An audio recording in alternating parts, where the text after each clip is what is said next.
அனைவருக்கும் வணக்கம். கடகராசிக்காரர்களுக்கு 6 மற்றும் 9ஆம் இடத்தின் அதிபதியாக இருக்கக்கூடிய குரு ருணரோக சத்ருஸ்தானாதிபதியும் பாக்கியாதிபதியுமாக இருக்கக்கூடிய குரு மிக வலுவாக லாபஸ்தானத்தில் அமர்கிறார் மே 1 முதல். எனவே மே 1 முதல் ஆலப்போரான் குரு உலகம் எல்லாமே இனி எல்லாமே குரு வழிதான் என்று சொல்லக்கூடிய வகையில் கடகராசிக்காரர்களுக்கு அதிர்ஷ்டமும் யோகமும் நிறைந்த ஒரு அமைப்பாக பார்க்கப்படுகிறது. இது மட்டுமல்லாது அஷ்டம குருவின் ஆதிக்கமும் அஷ்டம சனியின் ஆதிக்கமும் நிறைந்திருக்கக்கூடிய இந்த வேளையில் அஷ்டம சனியின் பாதிப்புகளை விளக்குகிறார் லாப குரு. ராசியின் ராஜயோகாதிபதியாக இருக்கக்கூடிய குருவின் சுப பார்வை 3, 5, 7 ஆகிய இடங்களில் பதிவதால் அமோகமான மாற்றத்தை கடகராசிக்காரர்கள் சந்திப்பதற்கான யோகம் உண்டு. என்றால் சனி ஒருவரை தவிர மற்ற கிரகநிலைகள் அனைத்தும் சாதகமாக வலம் வருகின்றன. ராகு 9லும் கேது 3லும் இருப்பது அமோகமான வளர்ச்சியை இந்த தருணத்தில் கடகராசிக்காரர்களுக்கு உறுதிப்படுத்துகிறது. ஆலப்போரான் குரு உலகம் எல்லாமே இனி எல்லாமே குரு வழிதான் என்று சொல்லக்கூடிய வகையில் மே 1ஆம் தேதி முதல் குரு மிகவும் வலுவாக சுகாதிபதியாக இருக்கக்கூடிய சுக்கிரனின் ஆட்சி வீட்டில் நுழைந்து சஞ்சரிக்க போகிறார். குருவின் பார்வையில் சுக்கிரன் பகை கிரகமாக இருந்தாலும் கூட நவ கிரகங்களிலே செல்வ செழிப்பை அள்ளித்தரக்கூடிய சுக்கிரனின் ஆட்சி வீட்டிற்கு குரு வந்திருப்பது ஆலப்போரான் குரு உலகம் முழுவதும் இனி எல்லாமே குரு வழிதான் என்று சொல்லக்கூடிய வகையில் பல நிகழ்வுகளை சந்திப்பதற்கான யோகம் உருவாகியுள்ளது. ஏனென்றால் நவ கிரகங்களிலே மனித வாழ்வை மாற்றக்கூடிய தாக்கத்தையும் சக்தியும் படைத்த ஒரு கிரகமாக பார்க்கப்படுகிறவர் நிச்சயமாக குரு பகவான் தான். அதிலும் மனித வாழ்வுல நேர்மையான வழியில் செல்வ செழிப்பும் முன்னேற்றத்தையும் சிறந்து பெறக்கூடிய யோகங்களை அள்ளி கொடுப்பவர் நிச்சயமாக குரு மட்டும்தான். அப்படிப்பட்டவர் மிகவும் வலுவாக சுக்கிரனின் ஆட்சி வீட்டில் அமையக்கூடிய இந்த தருணத்தில் பல அதிரடியான நன்மைகள் கிடைப்பதற்கான வாய்ப்பு உண்டு. இது மட்டுமல்லாது குருவின் பார்வையில் புதன் மற்றும் சுக்கிரன் பகை கிரகமாக பார்க்கப்பட்டாலும் புதன் மற்றும் சுக்கிரனின் பார்வையில் குரு சமகிரகமாக பார்க்கப்படுகிறார். குருவின் பார்வையில் சமகிரகமாக சனி, ராகு, கேது போன்ற கிரகநிலைகள் உள்ளன. குருவிற்கு நட்பு கிரகமாக சூரியன், சந்திரன், செவ்வாய் போன்ற கிரகநிலைகள் உள்ளன. நவ கிரகங்களிலே மற்ற கிரகங்களுக்கு இல்லாத சிறப்பு என்னவென்று பார்த்தால் நிச்சயமாக குருவை எந்த கிரகமும் பகை கிரகமாக பார்க்கவில்லை என்பதுதான் குருவினுடைய மிகப்பெரிய சிறப்பாக பார்க்கப்படுகிறது. எனவேதான் வானியலின் அரசன், நவ கிரகங்களின் தலைவன் என்று குரு பலராலும் அன்பால் அழைக்கப்படுகிறார். எனவேதான் குரு பயிற்சி மிக உன்னிப்பாகவும் கவனிப்பாகவும் பார்க்க வேண்டிய ஒன்றாக உள்ளது. குருவினுடைய சஞ்சார அமைப்பு மட்டுமல்லாது குருவினுடைய சுப பார்வையும் மனித வாழ்வுல மிகப்பெரிய தாக்கத்தை ஏற்படுத்தி கொடுக்கக்கூடிய ஒன்றாக பார்க்கப்படுகிறது. ஏனென்றால் குரு பார்க்கின் கோடி நன்மை சேரும் என்று சொல்லக்கூடிய வகையில் பல முன்னேற்ற வாய்ப்புகளை அதீதமாக பெறுவதற்கான யோகம் நிச்சயமாக கிடைக்கிறது என்பதை தெளிவாக உறுதிப்படுத்துகிறார் குரு. அப்படிப்பட்டவர் 2, 4, 5, 7, 9 மற்றும் 11 ஆகிய இடங்களில் மிக சிறந்த நல்ல பலன்களை அள்ளி கொடுக்கக்கூடிய ஒரு அமைப்பாக பார்க்கப்படுகிறது. ஆனால் அதே சமயம் ஜென்மத்திலோ அஷ்டமம் போன்ற இடங்கள்ல சற்று சாதகமற்று இருந்தாலும் கூட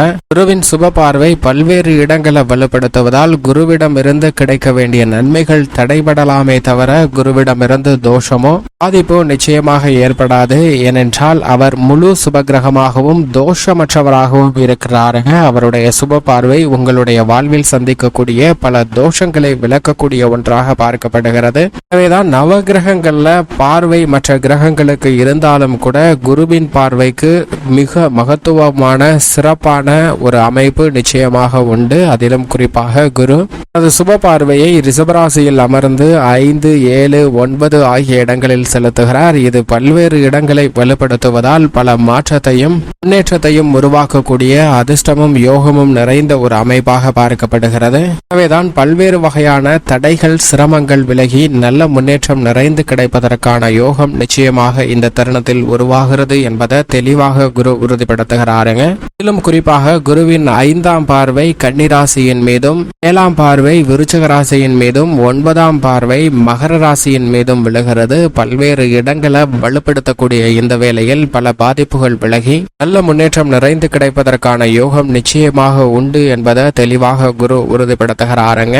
எந்த பணியை மேற்கொண்டாலும் அந்த பணியில் உங்களுடைய சிறு முயற்சி கூட மிகப்பெரிய அளவில் வெற்றி வாய்ப்பையும் முன்னேற்றத்தையும் பெற்றுத்தரும். அதிலும் நேர்வழியில் சிறப்பான முன்னேற்றத்தை ஏற்படுத்தி கொடுக்கக்கூடிய ஒரு அமைப்பாக குருவின் சஞ்சார அமைப்பு பார்க்கப்படுகிறது. உதாரணமாக ஒரு நாட்டின் மிகப்பெரிய அரசனாக இருக்க இருக்கக்கூடியவர் ஒரு போட்டி ஒன்றை அறிவிக்கிறார். தனது அரண்மனை வாயிலில் உள்ள இரும்பு கதவை யார் தள்ளி திறக்கிறார்களோ அவர்களுக்கு தனது ராஜ்யத்தின் கீழ் இருக்கக்கூடிய சிறு பகுதியை பிரித்து அதை நிர்வகிக்கக்கூடிய, அதை ஆளக்கூடிய பொறுப்பை ஒப்படைக்கப் போகிறேன், சிற்றரசராக மாறுவதற்கான யோகம் கிடைத்திருக்கிறது என்ற அறிவிப்பு வெளியிடுகிறார். இதை கேட்டவுடன் அனைவர் மத்தியிலும் இந்த போட்டியில் நான் பங்கு பெற்று மிகப்பெரிய அளவில் செல்வந்தனாக மாற வேண்டும் என்ற ஆர்வத்துடன் சாறை சாறையாக மக்கள் கூட்டம் அந்த போட்டி நடைபெறக்கூடிய இடத்திற்கு வருகிறது. இதை பார்த்த அரசன் இவ்வளவு பேர் துணிச்சலாகவும் தைரியத்துடனும் போட்டியில் பங்கு பெற வந்திருப்பது மிகுந்த மகிழ்ச்சி அளிக்கிறது. இந்த போட்டியில் வெற்றி பெறுகிறவர்களுக்கு நிச்சயமாக ராஜ்யத்தின் சிறு பகுதி பிரித்து கொடுக்கப்படும் என்ற அறிவிப்பு வெளியிடுகிறார். அதோடு மட்டுமல்லாது மேலும் ஒரு நிபந்தனையை விதிக்கிறார். என் அரண்மனை வாயிலில் உள்ள இரும்பு கதவை யார் தள்ளி திறக்கிறார்களோ அவர்களுக்கு இந்த பரிசு நிச்சயம் உண்டு. ஆனால் திறக்க முடியாமல் தோல்வியை தள்ளுகிறவர்களுக்கு அவர்களுடைய இரு கரங்களும் வெட்டப்படும் என்ற அறிவிப்பு வெளியிடுகிறார். இதை கேட்டவுடன் மக்கள் மத்தியில் அச்சம் சூழ்ந்து கொள்கிறது. எனவே அனைவரும் தங்களுடைய முயற்சியை விட்டு அந்த போட்டியில் பங்கு பெற வேண்டாம் என்ற முடிவுக்கு வந்து பின்னோக்கி நகர்கின்றனர். ஆனால் அந்த கூட்டத்தில் இருந்த ஒரு நபர், நான் இந்த போட்டியில் பங்கு பெற்றே ஆவேன், என்னிடம் இழப்பதற்கு ஒன்றுமில்லை, போனால் என்னுடைய வாழ்வு போகட்டும், ஆனால் ஜெயித்தால் மிக பெரிய அளவில் மாற்றத்தை சந்திப்பேன் என்ற எண்ணத்துடன் அந்த போட்டியில் பங்கு பெற வரும்போது அவரை சுற்றி இருக்கக்கூடிய மக்கள், நீ என்ன பைத்தியக்காரனா, இந்த இரும்பு கதவை உன்னால் தள்ளி திறக்கவே முடியாது, சக்தி வாய்ந்த கதவு, பல டன் எடை கொண்ட கதவு, அதை தள்ளி திறப்பது என்பது சாத்தியமற்ற செயல், நாங்கள் சொல்கின்ற அறிவுரையை கேள், எங்களை போல் போட்டியில் கலந்து கொள்ளாமல் பின்னோக்கி ஓடிவிடு என்று சொல்ல அதை அனைத்தையும் அவன் காதில் வாங்காமல் இந்த போட்டியில் பங்கு பெற்றே தீருவேன் என்று அரண்மனை வாயிலை நோக்கி நடந்து செல்கின்றான். அரண்மனை வாயிலில் தன்னுடைய இரு கரன்களையும் பதித்து தன்னுடைய பலத்தை தள்ளி சேர்த்து தள்ள வேண்டும் என்று முயற்சி செய்கிறான். ஆனால் கதவு எளிதாகவே திறந்து விடுகிறது. பலத்தை பயன்படுத்தவே இல்லை என்றால் அந்த இரும்பு கதவுக்கு தாழ்பால் கூட இடவில்லை. எனவேதான் அது எளிதாக திறந்து விடுகிறது. அந்த நபர் செய்த சிறு முயற்சி அவருடைய வாழ்வில் மிகப்பெரிய மாற்றத்தை ஏற்படுத்திவிட்டது. ஆனால் அந்த சிறு முயற்சி செய்வதற்கு முன்னதாக அவருக்கு எண்ணற்ற காரணிகள் அவருடைய செயல்பாட்டிற்கு தடையாகவும் ஊடு விளைவிக்கக்கூடிய வகையில் இடைஞ்சலாகவும் பல வந்தன. இருந்தாலும் கூட அவனுடைய அந்த முயற்சி அவனை மிகப்பெரிய சிற்றரசனாகவும் பின்னர் மிகப்பெரிய சக்கரவர்த்தியாகவும் மாற்றியது.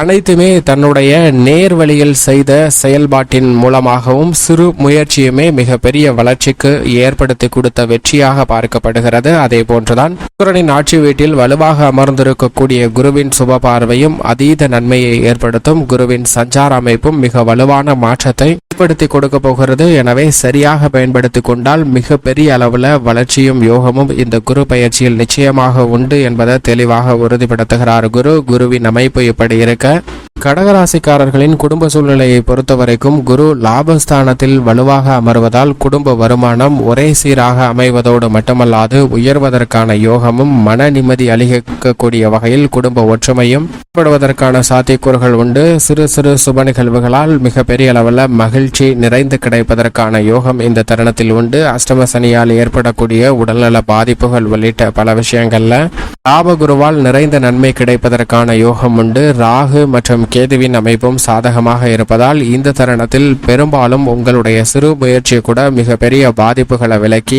நன்மையை நிறைந்து கொடுக்கக்கூடிய ஒரு சிறந்த அமைப்பாக பார்க்கப்படுகிறது. இந்த தருணத்தில் உங்களுடைய சிறு முயற்சி, புதிய பணி துவங்குதல் என எதுவாக இருந்தாலும் அவற்றில் நல்ல முன்னேற்றம் கிடைக்கும். புதிய நிலம், வீடு, வீட்டுமனை, வாகனம், ஆடை ஆபரண சேர்க்கை போன்றவை வாங்குவதற்கான அதிர்ஷ்டயோக வாய்ப்புகளும் நிச்சயமாக இந்த தருணத்தில் கடகராசிக்காரர்களுக்கு நிறைந்து கிடைக்கிறது. உத்தியோக ரீதியாக கடகராசிக்காரர்கள் மேற்கொள்ளக்கூடிய சிறு முயற்சியிலே நிரந்தர வேலை வாய்ப்பு, அரசு வேலை வாய்ப்பு உள்ளிட்ட பல நன்மைகளை ஏற்படுத்தி கொடுக்கிறாருங்க குரு. அஷ்டம சனியின் ஆதிக்கம் இருந்தாலும் உத்தியோக ரீதியாக இருக்கக்கூடிய சிரமங்களை விலக்கி பொறுப்புகள் அதிகரிப்பதோடு லாபம் நிறைந்து கிடைப்பதற்கான யோகத்தை மிக வலுவாக தொழில்துறை வியாபாரத்துறையில் ஏற்படுத்தி கொடுக்க போகிறார். பணவரவு அதிகரிப்பதற்கான வாய்ப்புகளையும் தொழில் ரீதியாக சிறந்த முன்னேற்றமும் புதிய ஒப்பந்தங்களை மேற்கொள்வதற்கான யோகத்தையும் இந்த தருணத்தில் வலுவாக ஏற்படுத்தி கொடுக்கிறார். நஷ்டம் என்பதை முற்றிலும் விளக்குகிறார்.